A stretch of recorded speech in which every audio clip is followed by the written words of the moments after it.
Yes, more peoples, man. So, it's, well, technically speaking, it's now Monday the 6th. Okay, 8 minutes past 12. People will be like, Chris, why are you up, bro? Work in the morning. Nah, I hear you. Had a nap earlier. Crazy. Anybody that knows, if you have a mid-afternoon nap, you're putting yourself at risk. Hear me? So, yeah, man. I meant to do this earlier in the day, but I kept forgetting, and then I slept. Terrible. So, technically speaking, this is actually video diary number 1, theoretically, because apart from the vlogs that I'm gonna drop, or have dropped, and the intro video, this is actually the first entry. And I wanted to do this sort of talk about, I guess, my thoughts, man, with a week to go. Technically now speaking, 6 days to go. What's it like? Boy, I think now it's sort of settled in. It's registered that, okay, there's definitely a kid on the way. Because, and don't watch my jacket, I'm wearing a puffer because it's cold down there. And don't watch the rip, man. It's my favourite coat. I bought it from Denmark when I did some work over there a couple of years back, so. And I ripped it and I just haven't fixed it since. Because, who knows? Anyway, what am I saying? Truth be told, man. Truth be told, it's registered now that she's on the way. Truth be told, I'm trying to move into the way of the light, so. Yep, there you go. Yeah, truth be told, man, it's registered that obviously we're having a child now. And I've already said she, so. Yeah, it's registered. Like, obviously I know, like, people say you're never going to be ready. People say, like, sleepless nights, whatever, but I don't sleep anyway, so I don't really have a great relationship with sleep. Never have done, man. Never have done. So it's not like I'm thinking, oh boy, I'm in the mud if I don't sleep very well. Obviously, it's just when you go back to work, and it's because I do work full time, 5 days a week. I imagine that will be some sort of a little bit of a shock to the system, waking up at 3 a.m. then going to work as well. That's crazy, yeah. So it might mean more afternoon naps. As you can tell, I need more of them, clearly. So, yeah, man, no, it's registered. It's registered that she's on the way, that she's coming. How do I feel? I'm excited, man. I mean, like, what more can I ask for? Do you know what I mean? It's a blessing from God, so I can't complain. I think, to be honest, probably unlike most, I'd say probably unlike most guys my age. I'll probably say that because I don't know many guys that have. I'm not sure I know many guys, or there's been many guys that I've known over the years that have been as excited about family life as I felt I was from a young age, put it that way. I'm not saying people are not excited about family life now. I think people are, because we're all getting a bit older. Obviously, me being 28 and stuff, we're getting a bit older, so those sorts of things are they're happening. You know what I mean? Moving into different stages of life. Obviously, I'm a Christian, so in case anybody's watching it that don't know me, I'm a Christian. I go to church on a regular basis. By regular, I mean at least once a week. So the circles are sort of flowing and operating. There's a lot of guys and girls that are aspiring to more because we sort of believe that God has more for us. So lots of people in those circles are aspiring to family life now and marriage and all these things. So it's kind of normal with people in my age range and in my circles for people to be thinking about kids and family. but I would have also said that it's kind of been a thing I knew real early on, like young, like that's what I want to do. That's what I want to be. I want to be a dad. So, and I always knew that. Always knew that. I always knew that. I would just wanted to be like my dad, and my dad was a dad. So I was like, yeah, I want to. Do you know what I mean? So yeah, no, man. I mean, I'm excited. I think I'm just like it's the intimacy you build with people that you love. That's the thing I think is the most is the coolest thing. You know, you know, like yeah. You know what I mean, like the little arguments you're gonna have, and the fight. And I say all of that. I say arguments and the fights and me being cheeky and just like getting on her nerves and all that stuff. I mean, that's toddler ages and older. I mean, that's 4 and 5 and 6 and upwards. But obviously, you're not gonna be able to do that when she's a baby. But that's just what I look forward to right now as a dad. That's what I look forward to, man. Because I think those little things is just the fun, man. That's just fun, isn't it? I remember my dad being cheeky with us when we was younger and just like winding us up or taking a mick or, do you know what I mean? Just building a great relationship with us. So, and I value that a lot. And so that's what I'm most looking forward to. And I always say the fights and the arguments. I do because I just think like, I don't know what it is with people that you love and you care about, yeah. It's like the little, it's the little tension between like both people trying to get their way, but you got to navigate that. I enjoy that. I enjoy that a lot. I enjoy that sort of, you know, relationship negotiation type, or relationships that allow you to negotiate with each other, to talk openly and honestly. And I'm excited to do that with her as my daughter, our daughter. And I'm excited to see Darlene be a mom, not be a mom. Because I think I always knew she would be a good mom. Always.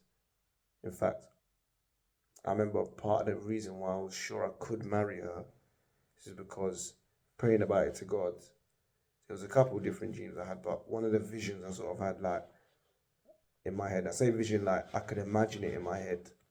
Yeah, it was like, and I told her this was like the idea of me coming home with the boys from football, sons, and sort of like muddy boots and that, and being told off by mom and stuff like that. But at the same time, we know that that means mom loves us. You know what I mean? It's just that we're messing up, you know, her place, her stuff, you know what I mean?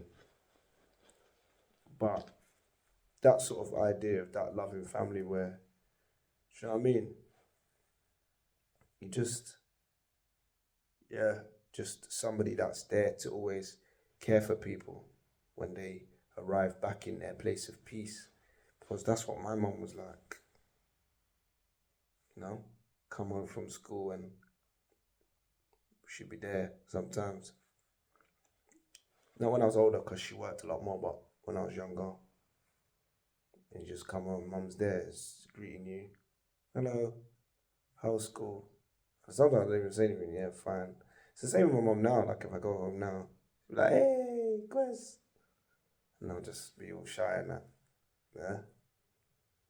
But she's one of like 4 people in the whole universe that can do that to me, so I'll allow it, yeah.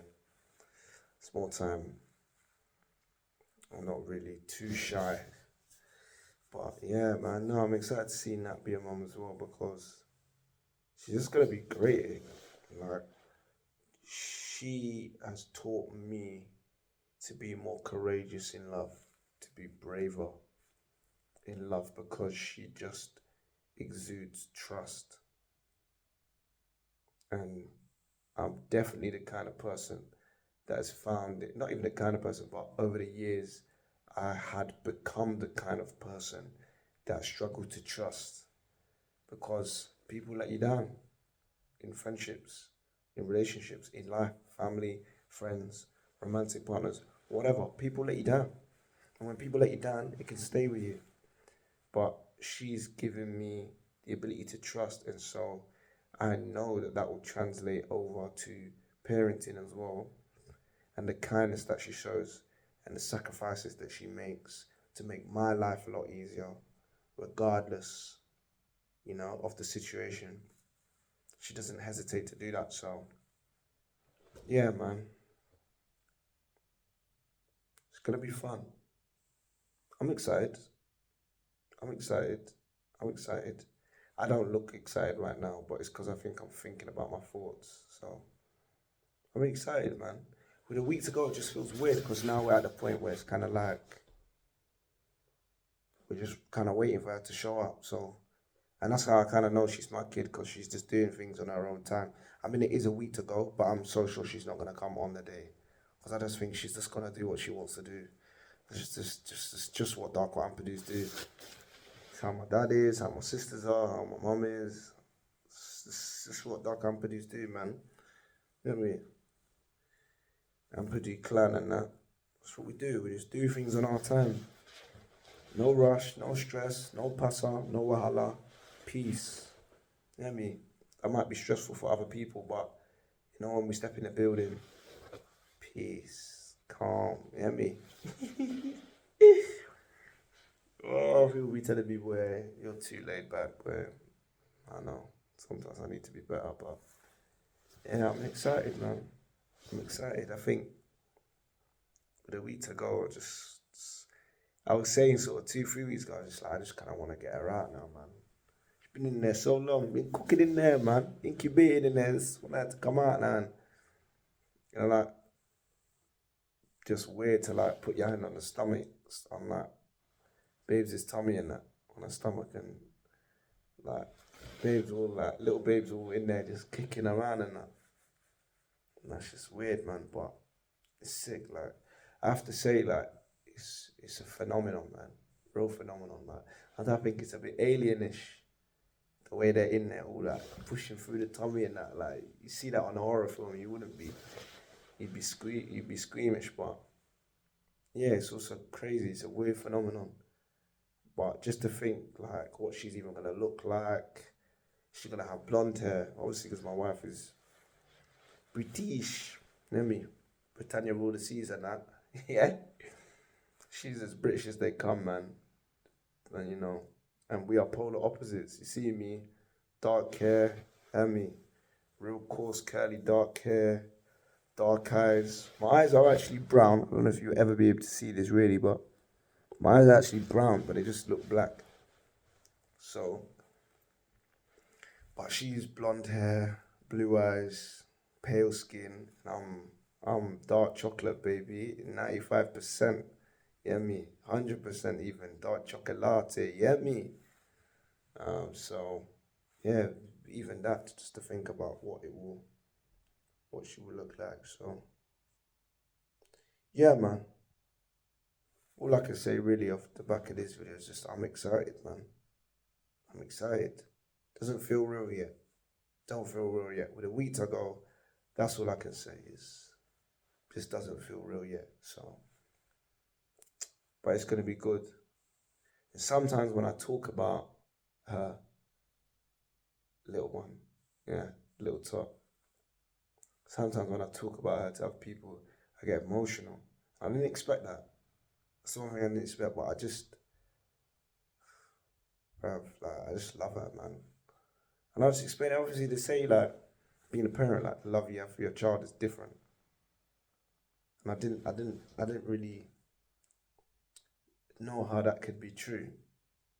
But just thinking about her, like, her little hands, her little feet, little body and that, like, thinking how dainty and fragile she'll be in the beginning, but just like her as a life. And I for the first time in my life, I think I feel a little bit of like the love of what maybe like God would feel about us, or like what like Jesus might feel about us, in terms of like the happiest moments I envision in my life with her, are all the accomplishments she's gonna reach that I'm gonna be able to be there for. You know what I mean? Like, go to her graduation and I'm excited to just gas her up and just support her and tell her how beautiful she is. And you know what I mean? You don't need this to make you beautiful. You don't need this to make you worth it. You don't need this to be important. Like, that's one thing I'm drumming in from early, drumming into my daughter from early. Yeah, there's not gonna be a single guy that's gonna be able to walk across her life and treat her anyhow. But you're gonna have to see me, Donny. I'm being real. Like, you're really gonna have to see me. Like, it's just, you hear me? I only stand 5'7" tall, 5'10" on a good day with heels. I don't wear heels, but I'm just joking about my height. But you're gonna have to see me because I'm teaching my daughter early. Listen, you are beautiful, blood. No matter what, blood, you're beautiful, blood. Don't let no guy, nobody, no girl, nobody come and tell you any different, bro. You are stunning. You're going to be stunning, bro. That's why I'm saying that over my child, bro. She's going to be gorgeous, and not a single guy in this world is gonna come here and try and take advantage of my daughter. But it's not happening, bro. You know me? Anybody that tries it, womp. I'm joking, but no, man. That's the happiest moments I envision in my head of just being a great like serviceman, like just supporting. Cause I think like that's the greatest honor in love, man. Just to support and serve the people that God puts around you. And I don't think I ever would have felt like that before because nothing has ever drawn me in like that. I know people have said it to me before in my life. Like, I remember once I got upset because somebody said to me, like, you haven't really committed to anything. And I thought, no, there's a lot of stuff I commit to. Commit to my ideas, I commit to improving myself every day. And anybody that really spends time with me, knows the amount of effort that I put into grafting, grinding as a human being to just be a better human, bro. In every way, shape, form, or fashion. I grind, bro. I graft to make myself better. I do. I spend time thinking about, is this correct? Am I doing this correct? God help me. God shape me. I try as hard as possible to be the best human I can possibly be. So I do commit to stuff. But there's nothing really in life that has really ever really drawn me in to the point where I'd be thinking, yeah, I can give my life to this cause, or I can give myself to this fully. There's nothing. Like, I love my job, I love what I do, I love football, I love Chelsea, yeah, I love church, I love community, I love all of that stuff. But truth be told, like, the only things that have ever really done that to me, that's drawn me in proper, is like getting married to my wife, because I had to work for that as well. I did, and I had to be patient, and that drew me in. And then, obviously, my relationship with God, that drew me in. You know, Jesus drew me in. So then I kind of was like, yeah, I'll give my life for God. I'll give my life for my wife. And then now it's just a kid. And I don't know if I should even say that, Carl. People probably be like, this guy's not committed to nothing, but I am. I'm just committed to my peoples, but like, there's a lot of things to worry about and care about in this world, and very little actually pushes me to care. Like, I care about stuff. I have an opinion on a lot of stuff. But in the grand scheme of things, there's a lot of things that I just be like, in the grand scheme of things, it actually doesn't really matter. Like, we can fight and fret about a lot of stuff, but a lot of things just don't change until they're meant to change. So, you know, or I could give my whole life to this, but in the grand scheme of things, it might not be what God even wants me to do. So I'm not gonna force stuff. I just don't force stuff if I don't need to. But like my family, I feel that. I feel that sense of, nah, this is me. This is where I belong. And I think that's now translating into other things. So like, I play football for the church I go to, I play for the church team. And I think I felt that in recent weeks. In that, like, I feel a little bit more now, the sense of like, oh, I'm just a man in service across my entire life. And I feel that at work now. So I go into work a bit different. I think I used to go into jobs I had and be a bit like, I want to make stuff happen. I want to make stuff happen. I want to do stuff. I don't know. Now it's just like, okay, look, where can I help? What can I do? And maybe that's just maturity in general. But I feel like having this family in general, but now having this kid, this child, is, I feel a little bit more like, yeah, like, hey, where's the best place to use and spend my energy? Because I don't want to use and spend my energy just for the sake of it. Like, if I can really help, support something, someone, talk to me. Let's negotiate. Let's see what I can do to help, man. So, yeah, more than anything, I'm happy. I'm excited. I pray for the best about her. I pray the best for her, and I know she's gonna be awesome, man. And I just can't wait to expand this family. Like, man, it's gonna be crazy, man. Having a little tot running around, like, I can't wait for the stupid things, man. Just have this like stupid like talking back to me and me just Hey, I love that, man. What did you say? We'll fight, you know. That's what you do, people you love. You fight, man. You fight, you wrestle with them, and you tussle, man. So, yeah. Daddy Diaries, man. That's what it is. I don't even know how to sign off because it's not really even like a YouTube video per se like that. But if you watch this video, support the journey, I guess. Stay tuned for the journey. I'm gonna do one of these at least every week, just to document where I'm at as a father, and we'll see how long we keep it going. I'm gonna commit to at least one a week for 6 months. Gosh, I said it. Now we're doing it. One a week for 6 months. Hold me to that. One a week. And if it's late, it's late. As in, like, at a minimum, if it's late, minimum once a week. And I'll have other vlogs and stuff that I'm going to do. So, yeah. Love my peoples, and I'll see you next time. Take care. Stay blessed. Peace.